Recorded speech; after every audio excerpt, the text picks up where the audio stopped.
Islamic Studies Program, Universitas Islam Indonesia. Your Excellencies, Dr. Yusdani MAG, Head of the Doctoral Program of Islamic Law, Universitas Islam Indonesia.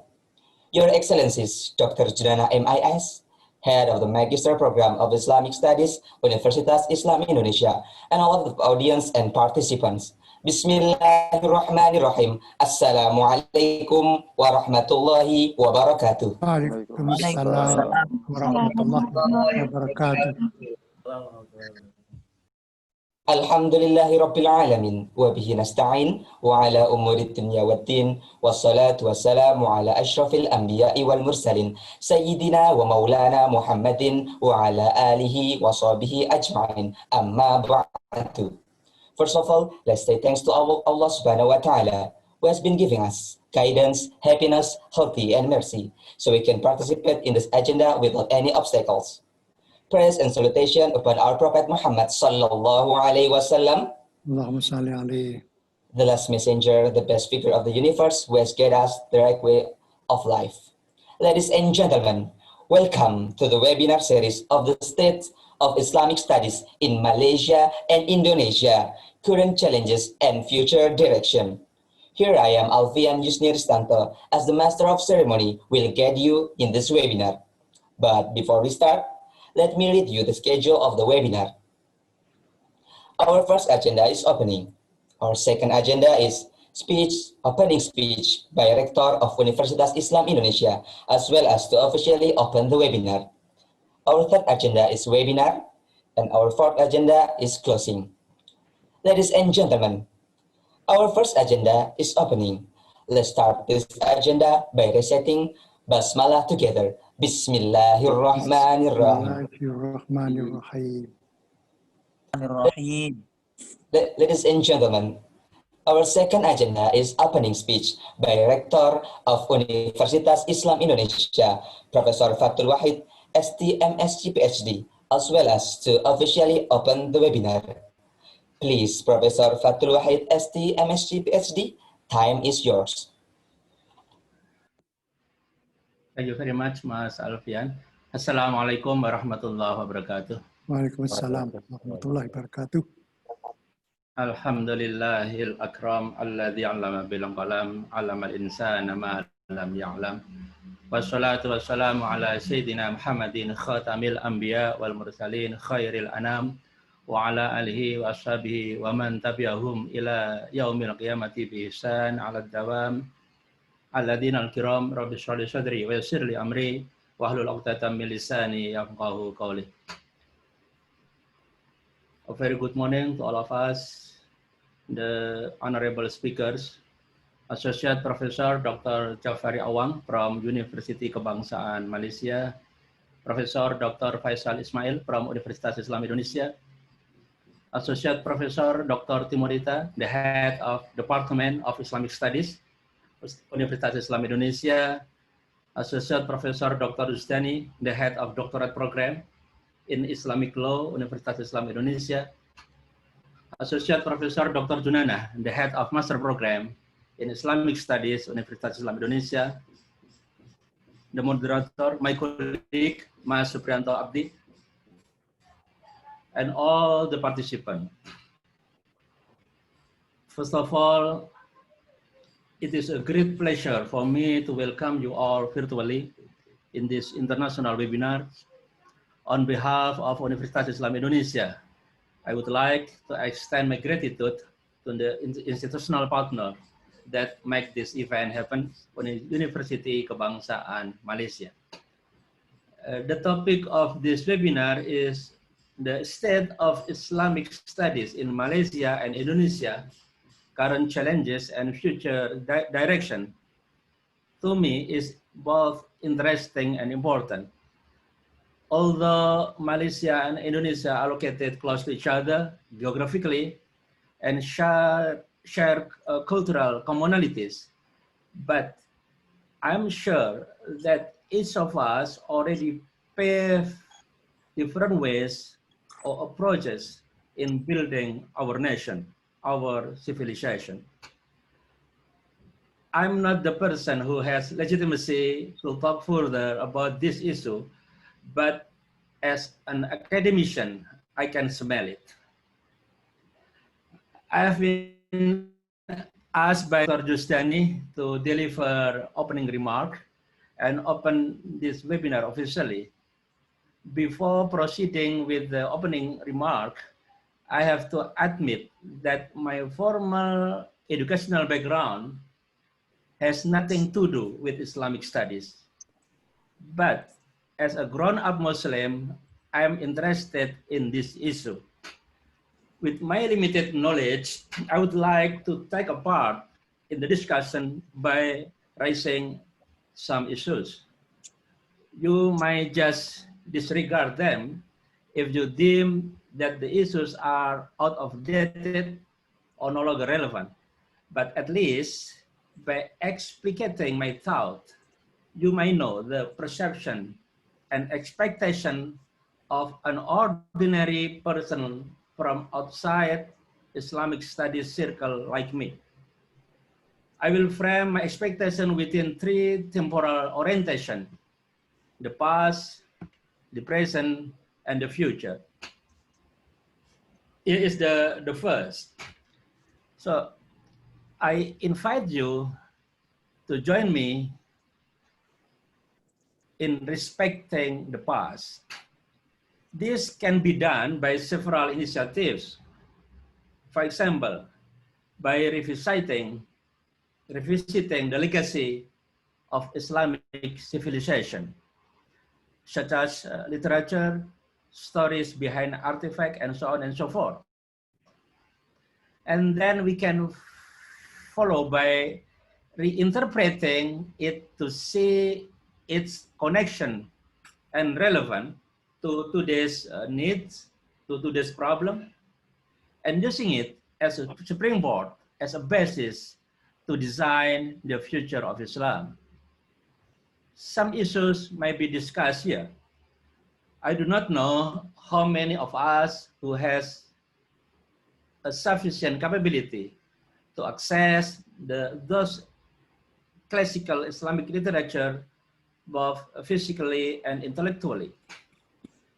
The physical access may be easily overcome by the digitization of the collection, but we should equip ourselves with the, for example, Arabic fluency and other supporting knowledge. To me, only by doing so, we may directly access the sacred texts and the sources of classical Islamic legacy by our own hand and by our own genuine and fresh interpretation. That's the first one.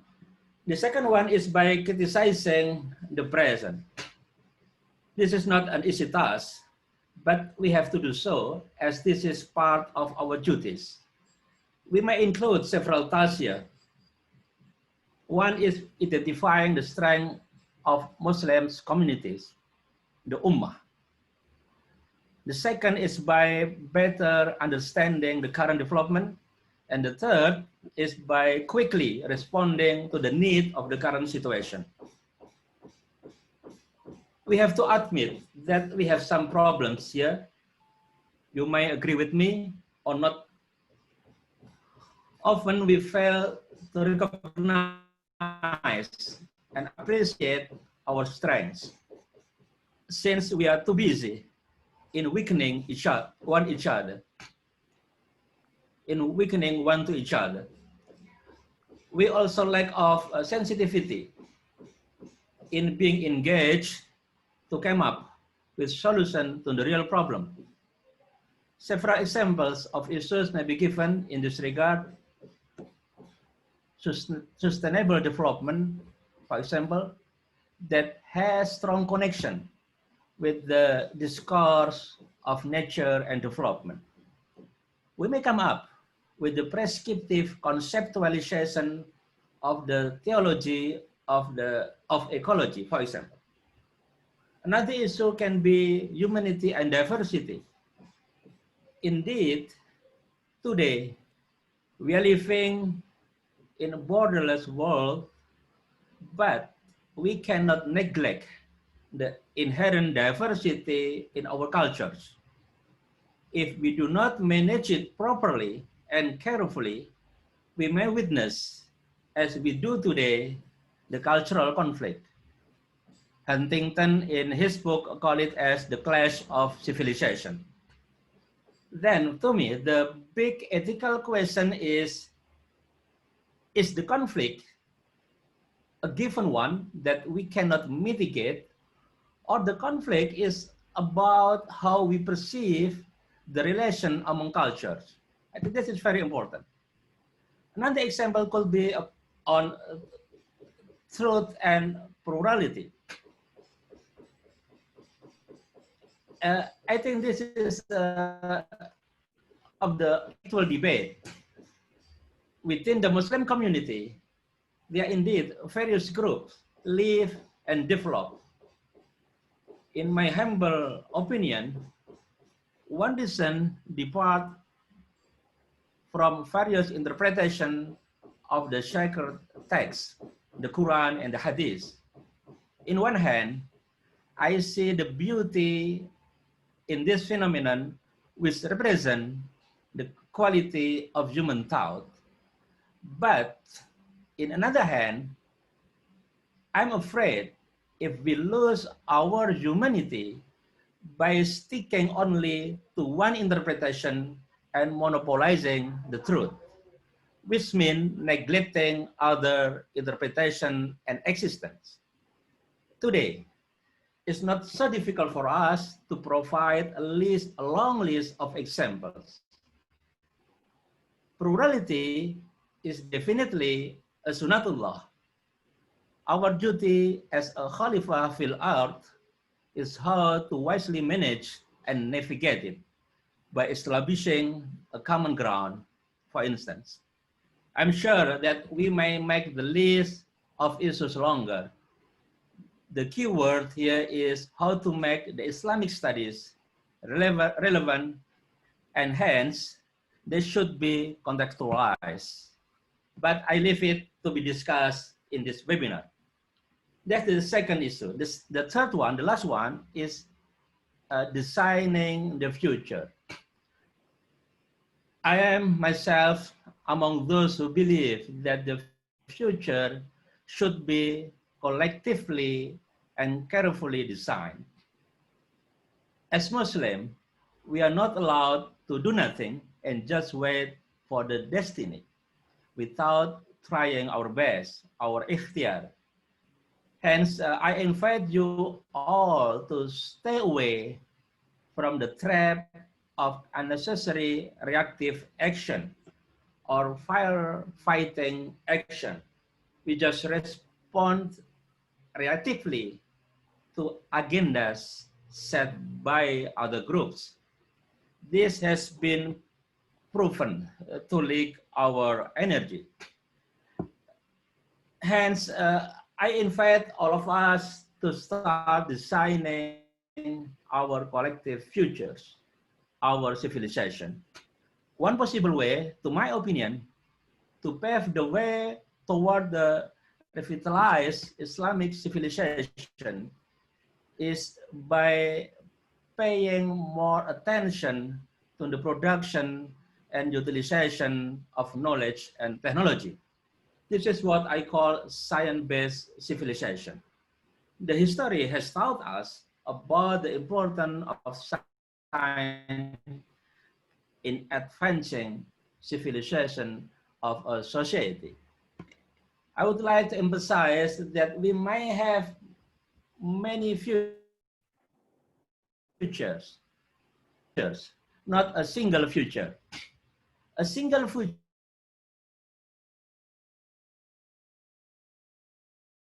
may also develop an agreed broad corridor, not a line or a narrow corridor. The reasons are, first, to avoid excessive effort to unite all of us into a single agreed platform, which is not easy, as that will and time consuming. And second is to provide an enough and comfortable space for everybody to contribute in making the futures we collectively imagine materialize. Metaphorically speaking, we may not able to play the same music instrument, but we may agree to be at the same notes, at the same musical scale. This is what I call orchestration. I'm confident to say that inshallah, the time will come. Those three temporal orientation, these temporal perspectives may be taken into consideration when discussing the challenges and at the same time, the future of Islamic studies. I do not know if they're relevant, but at least personally, I would love to read the literature on this topic with fresh interpretation that is genuinely and wisely contextualized. But I should stop here and let the discussion begin and flows. Let us together officially open this discussion by reciting Basmalah. Bismillahirrahmanirrahim. Wal afu Bismillahirrahmanirrahim. minkum. Wassalamualaikum warahmatullahi wabarakatuh. Waalaikumsalam warahmatullahi wabarakatuh. warahmatullahi wabarakatuh. Thank you, Professor Fatul Wahid, ST, MSc, PhD, for the wonderful speech.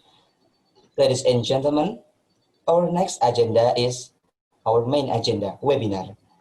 In this agenda, we're guided by Mr. Supriyanto Abdi, SAG MCAA. Please, Mr. Supriyanto Abdi, SAG MCAA, time is yours.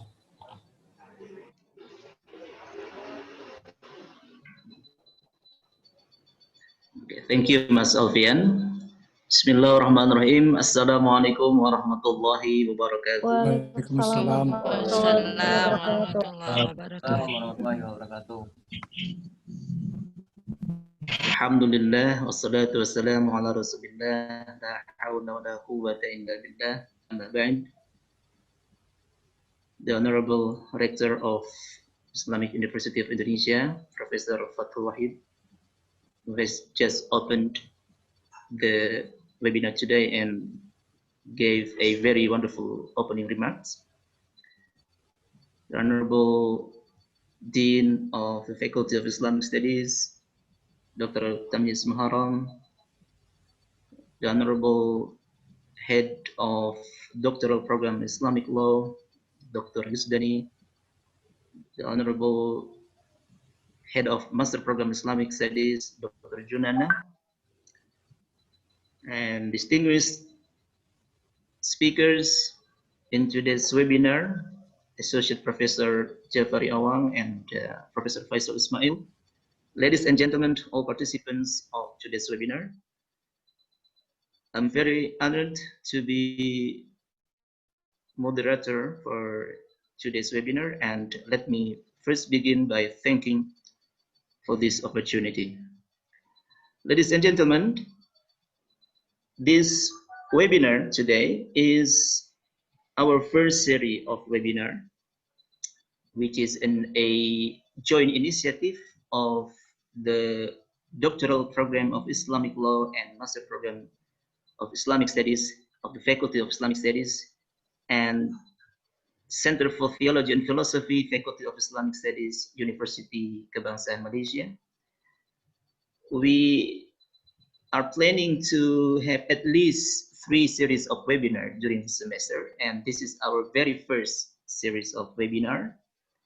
And the second one will be in the end of October next month, and hopefully toward the end of the year we'll be having another 1 or 2 more series of webinar. So this is a joint initiative of 2 different universities here in Indonesia and Malaysia.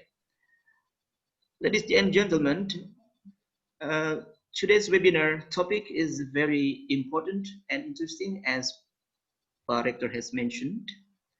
The topic is the state of Islamic studies in Malaysia and Indonesia, current challenges and future directions. I think this is a very interesting and important topic, at least for two reasons. The first one, as students and scholars of Islamic studies, and I know maybe some of, if not most of the participants are new students of master and doctoral programs of Islamic studies here in this faculty. As students and scholars of Islamic studies, I think we need to keep following and observing the current situation and condition of our discipline, Islamic studies. So we will be observing, knowing what's going on, what's happening to our discipline, our research area, our studies, Islamic studies. What kind of developments that are taking place at various dimensions and levels in terms of, let's say, intellectual or academic orientation of paradigms, innovations and changes, and many other issues. So I think this is a very interesting topic for all of us who are at the moment very much close to studies and learning on this discipline, Islamic studies. The second reason why this is important, because this webinar series brings us a comparative perspectives, a comparative insights. We are very grateful that today we'll be having a panelist, speakers from two different countries, and we will have a comparative insight perspective from these two speakers.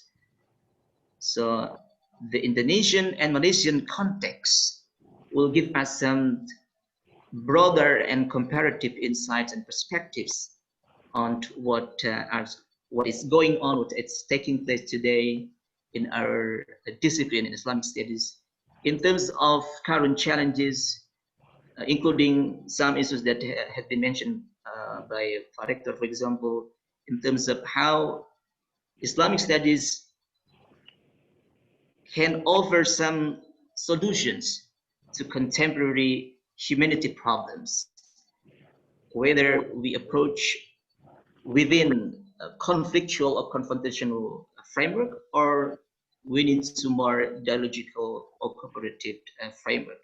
That's only one of the issues and challenges that currently faced by Islam, by the Muslim world, and Islamic studies as a discipline, as an enterprise in the production of knowledge and reconstruction of civilization. So I think that at least two are important reasons why this webinar series are important and interesting for us today. So before we start, or before I give an opportunity to speakers, let me introduce first our speakers today. We have two distinguished speakers. The first one is Associate Professor Jafari Awang. He is an associate professor in the Faculty of Islamic Studies in University Kebangsaan, Malaysia. He is also a director of Research Center for Theology and Philosophy in the same faculty, in the same university.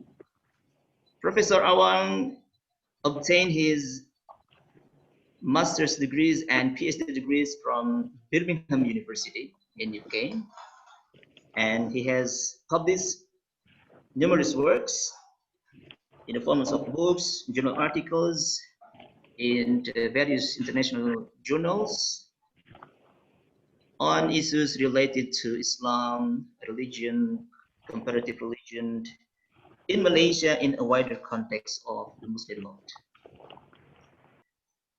Our second speaker is Professor Faisal Ismail. He is our senior professor in this faculty, Islamic Studies, Islamic University of Indonesia. And he is a very accomplished and established scholar on Islamic studies. He got his master's degree from Columbia University and his PhD degree from McGill University. He held various academic positions in various universities, Islamic universities in Indonesia, including several visiting professorships in different universities overseas, including, I think, in Malaysia and in Canada. He also has held some positions in bureaucracy. He once was a Secretary General of the Ministry of Religious Affairs, and also was an ambassador for, if I'm not mistaken, Kuwait and Bahrain in mid-2000s. So he's a very accomplished and established senior scholar in Islamic studies. So we are very fortunate that today we will be listening the insights, the perspectives, the speech from these two prominent speakers and scholars on Islamic studies. So without further ado, I would like to first invite Professor Jafari Awang to give his presentation.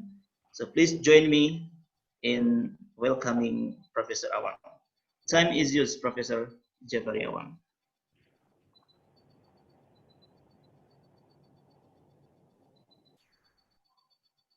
Thank you very much.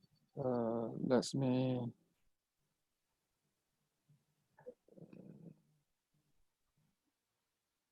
done. Tak dengar.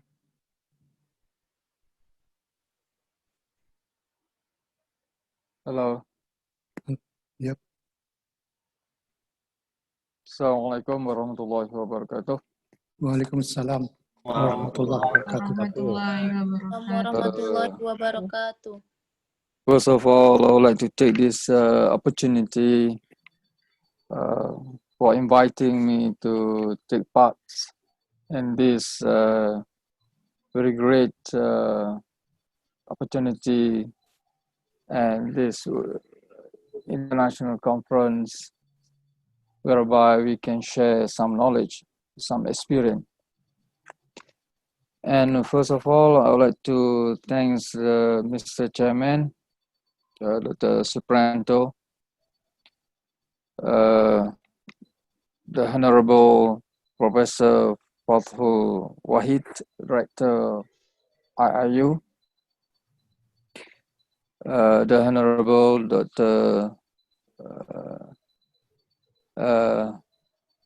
The Dean of Faculty of Islamic Studies, the Honorable Associate Professor Yusdani, Associate Professor Junana, and the rest of staff and lecturers, and also to all the students, masters and PhD students, as well as the participants.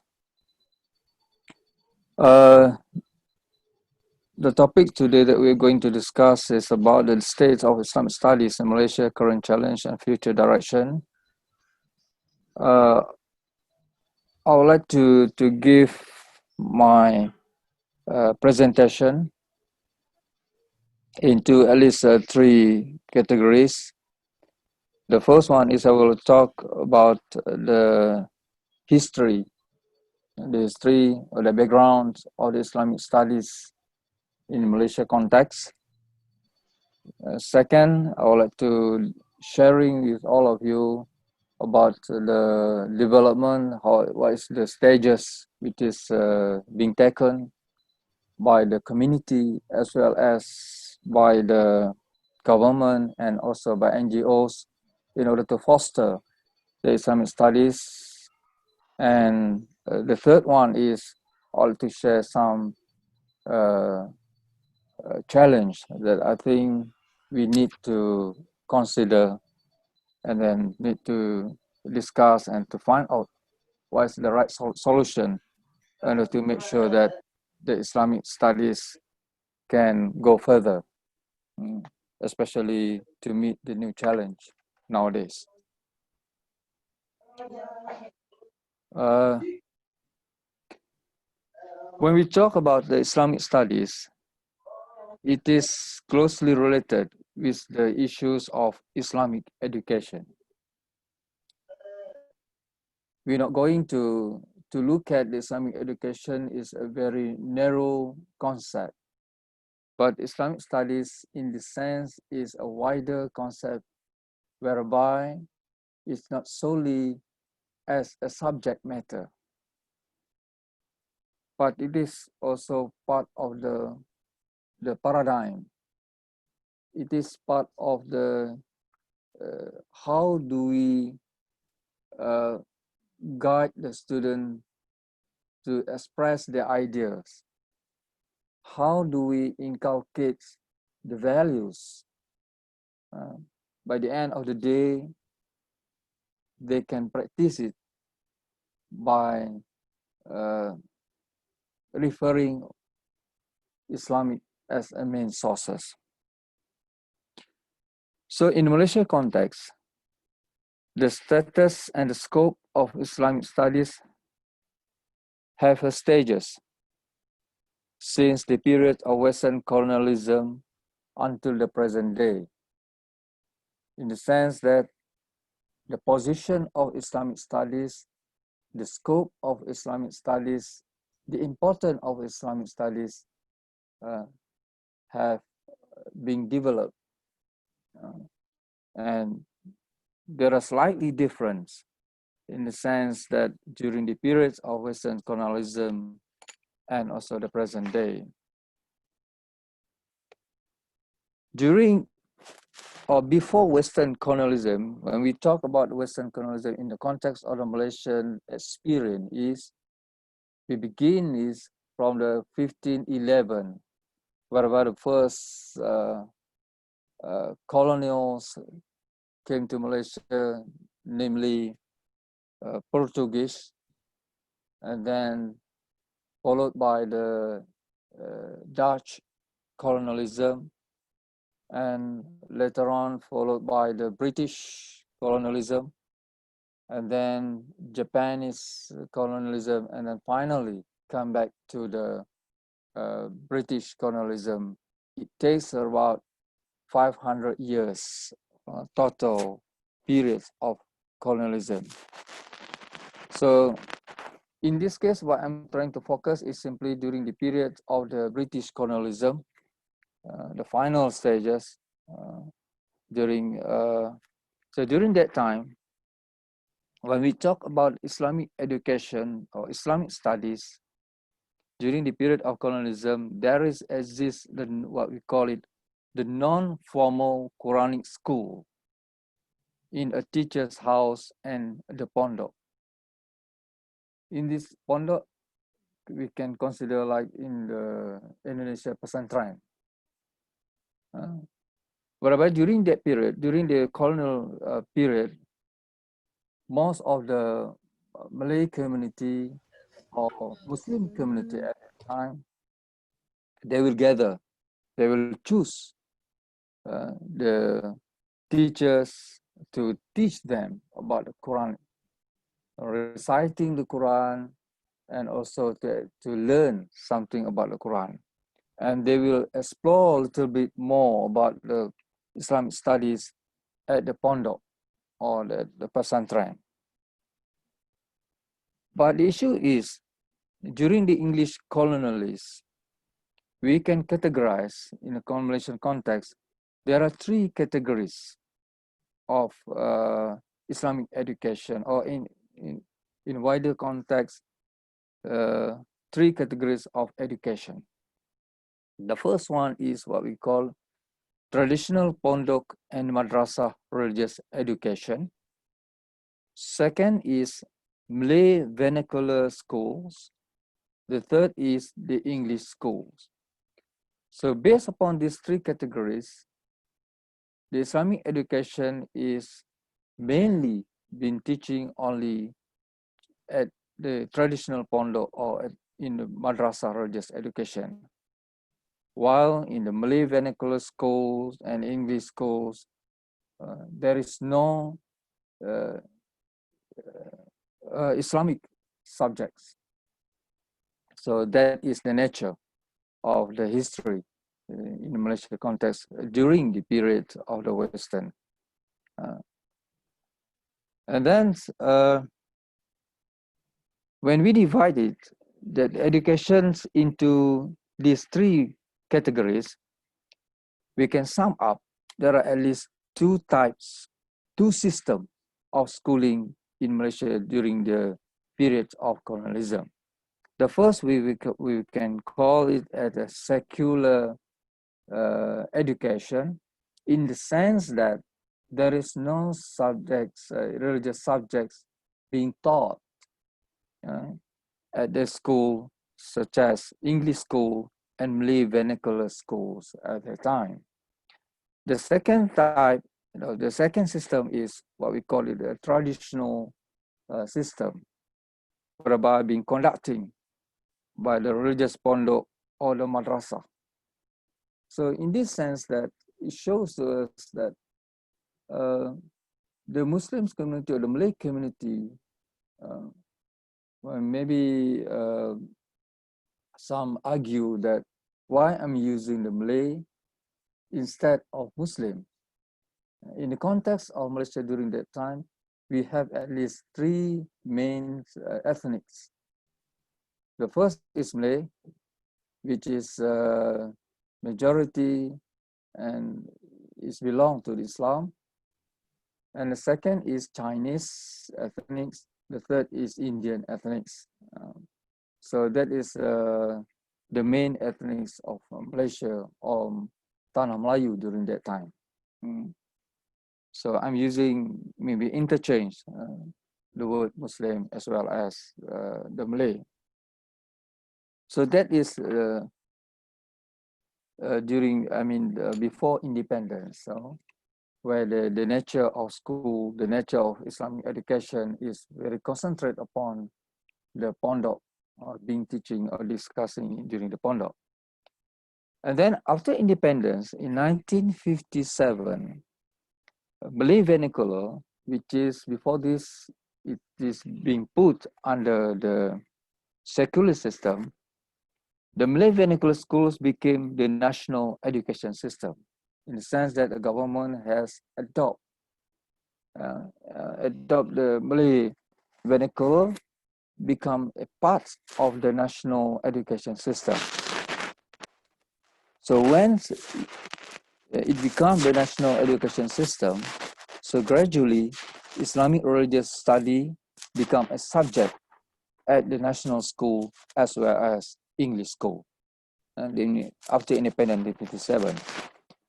And in 1970, government converted the primary and secondary English schools into national school. It means that they officially, both system, Malay vernacular and English schools, later on become the national school, whereby Malay language as a medium instruction, even in the secondary English school. The only thing is maybe at secondary English school, they give a priority to the English language as well, compared to the Malay vernacular schools.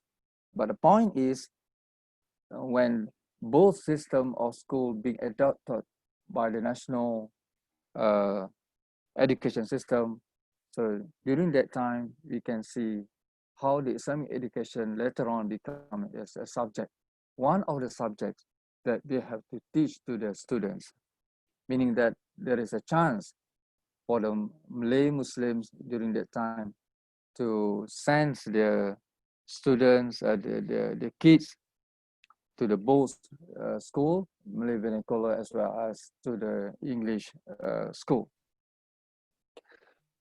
But one of the nature or the problems where we can identify later on, when the students are being taught or learning about Islamic education, what we call it, there is a conflict between the graduates of Islamic religious school and the English schools, meaning that the graduate or the students, when they finish from the religious school and English school, they come to two type of paradigms, which is sometimes become a conflicts. Why it is occur? Because conflicts involves difference of worldview, because the worldview is totally different. The graduates from the English school have their own perception, especially about the religious life, about the culture, the values that should be practiced by the community, as well as the religious graduate school, who graduate from the religious school have a particular worldview about the society, about the values, value system, and everything. So later on, it becomes some sort of conflicts.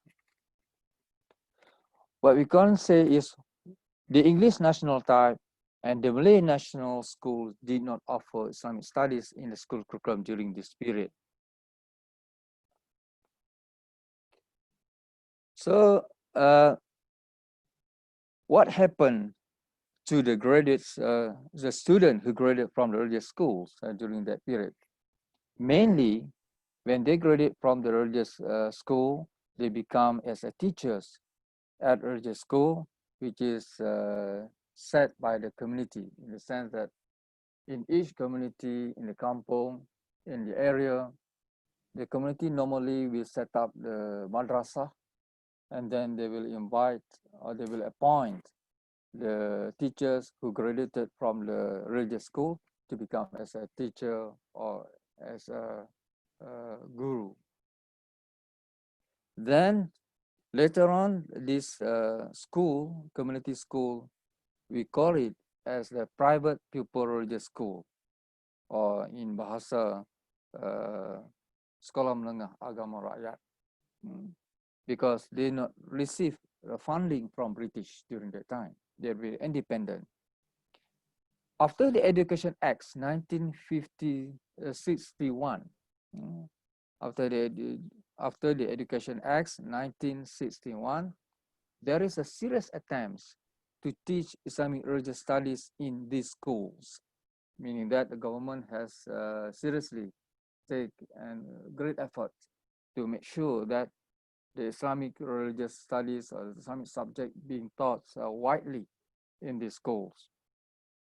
So against, we can see what is the nature of the students. There are against at least two types of graduates we can consider, we can identify it. The first is the graduates who tends to be more liberal, secular education, where there are very not very religious and very open in perceiving the nature of community. We can say, quote unquote, is more liberal in the ideas. Meanwhile, the graduates of Islamic religious education system tended to have more rigid and conservative ideas. When we talk about their perceiving about the nature of community or the nature of issues facing by the community. So we can see that they are contradictory between these two types of graduate or two types of students who graduated from the national school as well as from the religious school, meaning that it's still, the problem is still there within the context of Malaysia. I'm talking from the Malaysia context, how to reconcile, how to bring a meeting point between both students because of different approach, different concept, different learning process. And then another issue is about, I'm using the word the new parents' view, in the sense that we can see that the community, especially during the after 1970s, 1980s, especially 1990s, the parents tend or incline to send their students to the religious school, rather than to the national school. And it is due of the what we call it because of the phenomenon of Islamic resurgence, which is a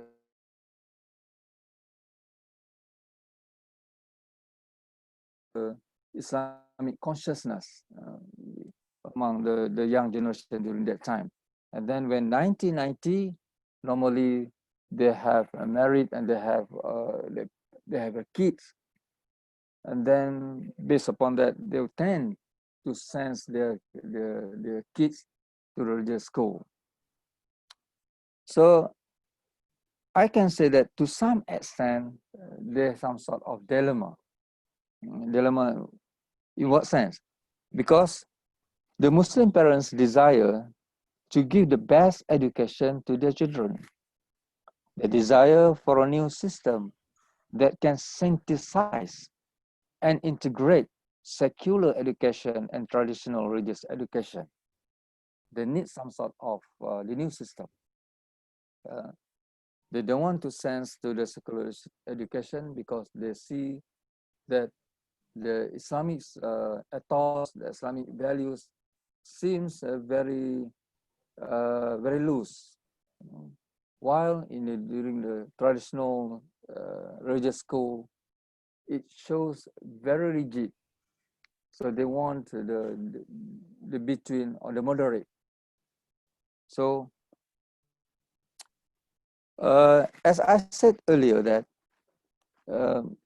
the factor of Islamic resurgence to some extent have give a great impact upon the development of Islamic education in Malaysia context, whereby we can see that during that period, 1960s, 1970s, and 1980s, where there is a group, for example, the Muslim Youth Movement of Malaysia, or ABIM, in 1980s, has set up the modern Islamic preschool in order to cater or in order to provide a solution according to this movement, how to prepare the kids, the next generation who well versed in Islamic identity, who well versed in Islamic knowledge, who can manage themselves based upon the Islamic paradigm.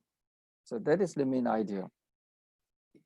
There are also other groups such as Darul Arqam, Jamaah Islam Malaysia, as well as PAS, a political party as well, has set up their own kindergarten. We'll call it PASTI. In other words, during 1980s, there is a movement among the Islamic organization to provide some sort of basic Islamic education at the early stages, even though the government at the time still not concerned seriously about the Islamic kindergarten for the student. So the issue is, during the 1980s, I can identify some challenge, some problems in the context of Malaysia. I'm talking from Malaysia. The first challenge is there is a need to reform of the education curriculum. Because in Malaysia, we have the national education curriculum, even though there is Islamic studies or Islamic subject education, but for the rest of some of the communities, for them, it is very limited. Subject is very limited. What they are looking for is they want to practice, they want the environment where the students not only learning about the subject, but they can practice, they can behave the Islamic values in the school environment. In other words, they ask or they put pressure to the government to rethinking about the policy of education, how to place the Islamic education, or in wider context, is how to place the Islamic paradigm in the Islamic education policy. Therefore, we can see that in 1987, where the national philosophy of education in Malaysia have instilled the Islamic values as part of the system in the national philosophy of education, whereby the national philosophy of education have set some objective. Among it is to develop the student intellectual, to develop students physical, emotional, spiritual, excellent knowledge, skill, and moral values, whereby within this objective, they come up or they integrate some the Islamic values. And in 1989, 2 years later, the government have come up with the new curriculum, what we call it, the Integrated Curriculum for Secondary School, or KBSM, whereby this is some sort of the alternative as a response the government towards the society or to the Muslim community at the time who willing to look at the Islamic paradigm become as a parameter, become as a system in education. So what's happened, what's going on in the KBSM or Integrated Curriculum for Secondary School in the context of Islamic education, Islamic studies. Within the KBSM or within the Integrated Curriculum for Secondary School, which is introduced in 1989, the school have a chance to introduce the Arabic language classes at national secondary school and also in a selected secondary school, meaning that this is one development because of the Integrated Curriculum for Secondary School 1989. So the school have a chance to give or to teach Islamic, what we call it, the Arabic language as one subject to the students. In other words, that the student not only learning about Islamic education as a subject, but they can get extra subject as well, meaning that the Arabic. And another thing, major change in the curriculum of the National Religious Secondary School, State Religious Secondary Schools, and Government-aided Religious Secondary School. So meaning that when we are talking about the religious school in Malaysia context, they have at least three categories. The first one is what we call it, the National Religious Secondary School, which is governed monitoring by the Education Ministry. And then the second is the State Religious Secondary School, which is monitoring by the state government. It's nothing to do with the federal, but in terms of curriculum, they still follow the national curriculum. And the third one is government-aided religious secondary school. Normally, the government-aided religious secondary school is adopted from the community religious school, which is during the period of British, where we can say they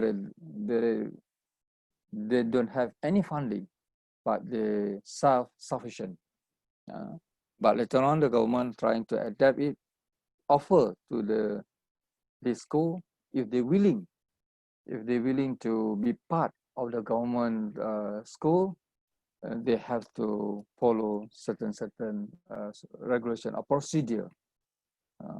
So that is the nature of or the development of religious school. So the second challenge, I think when we talk about the Islamic studies or Islamic education, is how to create Muslim consciousness of their callings. And this was achieved through the school ethos, in the sense that in order to develop the Muslim identity, the Muslim students' identity, of course, we not solely depends upon the Islamic education as a subject per se. But we need as well is the environment which can support the understanding, the behavior of the students to follow or to practice the Islamic teaching, the Islamic behavior, the Islamic values. So that is what we call a school ethos, meaning that there is a responsibility for the teachers at the school to think about what is the activities that can support the Islamic behavior among their students.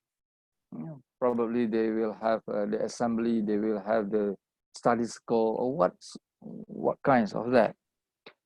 So one of the important asset in the school is musalla, or the place where the Muslim students will perform the praying. So musalla is not solely become as a center for the praying, but it also become as a center to teach extra values, whereas probably it is not covered by the curriculum or the syllabus. So there is a chance for the teachers, for the religious teachers, to explore a little bit more in the musalla as a center to catalyze the understanding of Islam and the values among the students. So in that sense, culture and school ethos in line with the Islamic values, such as reciting supplications during the school assembly, being practiced. Increase the number of periods in Sharia science and Tasawwur Islam, also one agenda in order to widen the understanding of Islam among the students, meaning that there is many subjects, many Islamic science being introduced to the school. That is the nature of that. Because of what? Because of to increase or to maintain, to create the religious identity among the students. So, due to that situation, SAR meaning that the religious community school, also have to change their curriculum in order to fit with the new integrated syllabus in Malaysia, which is introduced in 1989, as I mentioned earlier. And then the implication is this school have to reduce the Arabic language times. Before they being accepted as the national school, they have a very huge time for them to practice the Arabic. In other words, the student have an ability to understand thoroughly about the Arabic language because they practice it very widely. But when they're being accepted as the national school, they have to limit the time for another subject to giving a space for the social studies, for the natural science, for the humanities and language, meaning that the scope or the time for the Arabic have been limited because of that. That is another challenge. The third challenge is how to increase, the problem is how to increase the Muslim participation in the modern science and technology in order to prepare our students to face the new challenge. So we have to provide them with the knowledge of the modern science and also technology. So in other words, the religious school have to meet this challenge. So in the context of Malaysian cases, we have, this is the data into 2012, there is a 56 religious school have trained only about 10% of its students to major in Islamic religious studies in the universities, meaning that only 10% knowledge about Islamic studies, who probably the student willing to go further to study more about the religious studies compared to the other subject. The rest is they have to prepare for the professional studies. So meaning that only 10% is knowledge about that. So that is another challenge in the context of Malaysia. And then another development in the Malaysia context is what we call it, the development of higher Islamic education. When we going back to see the history, 1955, there is only one pretty popular college. We call it the Klang Islamic College, whereby the graduate from this college, normally they can go to the Al-Azhar, the second year of Al-Azhar. In 1970, this government has introduced the Faculty of Islamic Studies in UKM in order to give alternative, the pressure which is given by the Klang Islamic College students who keep pressure the government to set up the Islamic university, but the government not willing, not prepared to provide the Islamic university, and they only that time only ready to open the Faculty of Islamic Studies in UKM as the wing or one of the faculty. But in 1981, Ismail has established the Islamic Studies Academy. In 1983, being established the International Islamic University of Malaysia, and later on 2009, University of Science of Islam Malaysia or USIM being established. So that is the what we call it, the government institution, universities which is provide the Islamic education or Islamic studies. And another situation is nowadays we can see there are lots of the private institutions who also provide the Islamic studies as part of the education system. And another thing is I want to show to the audience here is that there is a huge support from the community, from the parents who are willing to send the kids to the religious school or to the school whereby they have a particular subject in Islamic education. I give you an example is, as I mentioned earlier, in Malaysia context, we have at least 6 types of religious school. The first one is Sekolah Rendah Agama Rakyat, which is set up by own community. And then Sekolah Menengah Agama Rakyat, Sekolah Rendah Negeri, which is by the state government, and then by the federal government. So altogether, SRAR, for example, the school is around 231.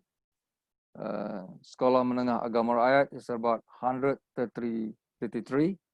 Sekolah Rendah Agama Negeri, which is run by the state government, about 976. And then also by the state government is about 100. By the federal government, about 56 and 142. Okay, so that is to show that how the parents keep pushing the government to extend the Islamic education and also to give a chance to the students to practice widely. So another problem, another challenge I think that we should consider when we are talking about Islamic education is about the nature of globalization. So what is the impact of the globalization? Globalization is a spur by information and communication technologies, which drives the knowledge economy. So of course, in order to make sure that the students of can face this new challenge, there is need some skill that should be instilled at the school. First is skill of finding and managing data. Second is skill verifying the reliability of data. The third is skill, the ability to do research. And the fourth is the skill to collaborate and work cohesively as a team in problem solving and decision making. So all these skills must be provided, and it become a great task to the teachers as well as to the school to provide the students in order to make sure that they can participate wisely in the new environment. The second challenge is, another challenge is about the English language. Of course, when we talk about the modern situation, the modern globalization, we need to provide the student become well-versed in English. They can communicate very well English, to write English, in order to make sure that they can participate. But English or the language have also some implication that we should to rethinking. The first is about English also brings the cultural baggage. Yeah, either we agree or not, that's in the nature of the language. The language not simply as the words, not simply as speaking or writing, but it also brings some sort of value system. And indirectly, of course, it will touching or will something to do with the culture. And the second is also English or the words, the language, English language also will give influence upon the local cultures. And the problem, another issue is how it affects Muslims and Islamic education. Islamic traditional science have to compete with other science.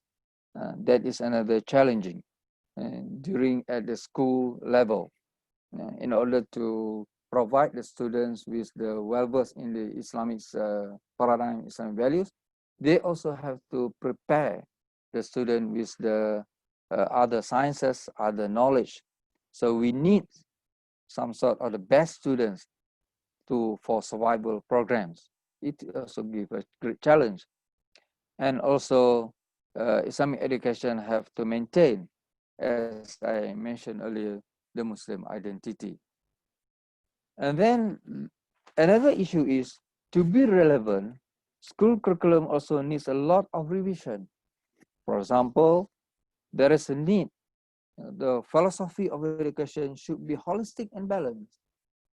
We have to stress upon developing Muslim thinking wisely, living in harmony with others.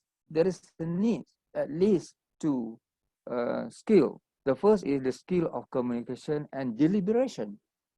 And second is mutual respect for human dignity. And another thing is the pedagogy teaching also need to be revised in order to fit the new media. Classroom of Islamic science has to change its orientation.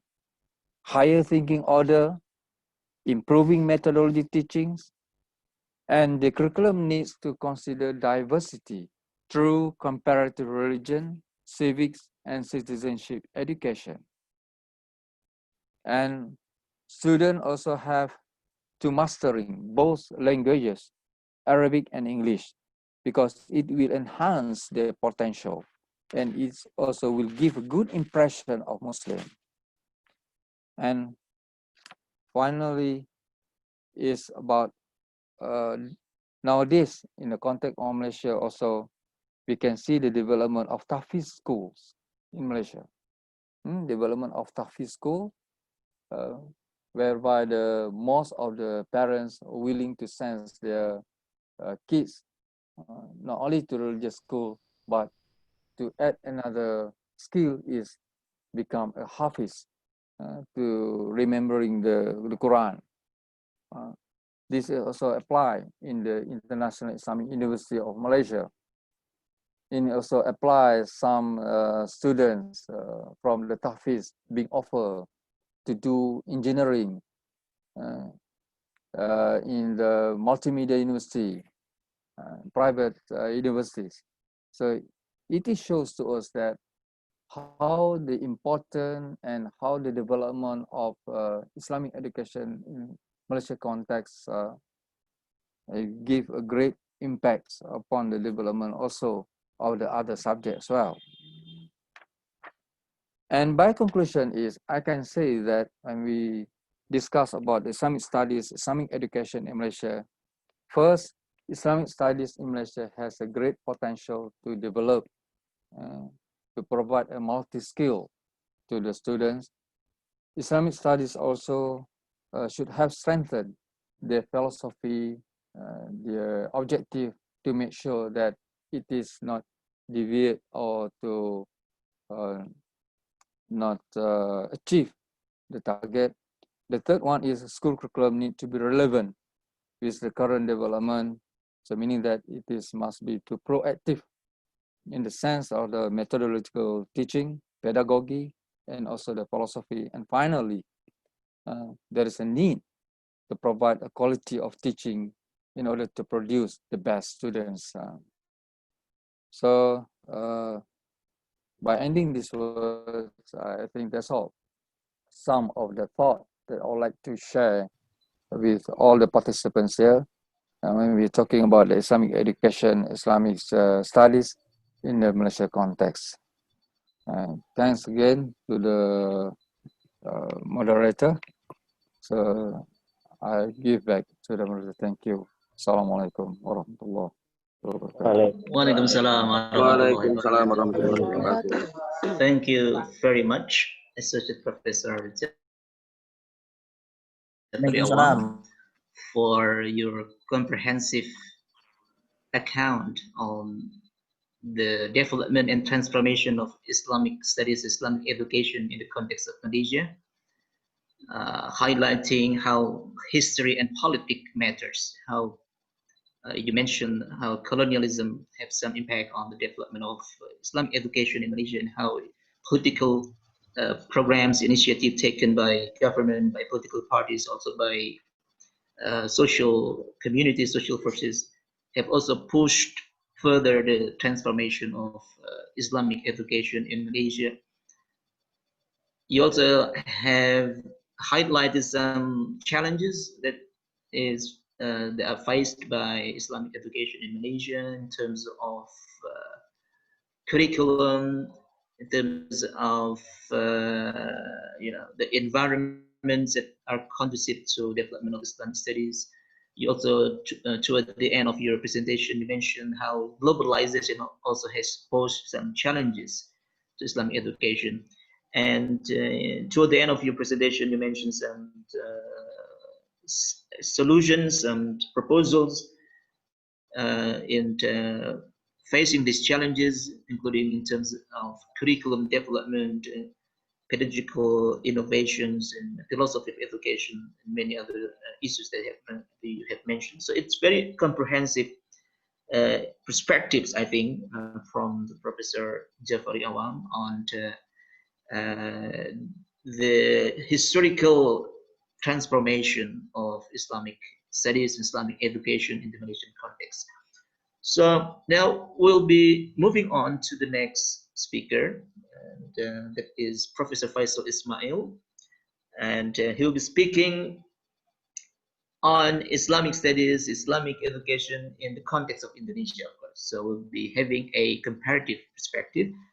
I think Professor Faisal Ismail will be also highlighting some important developments of Islam that is going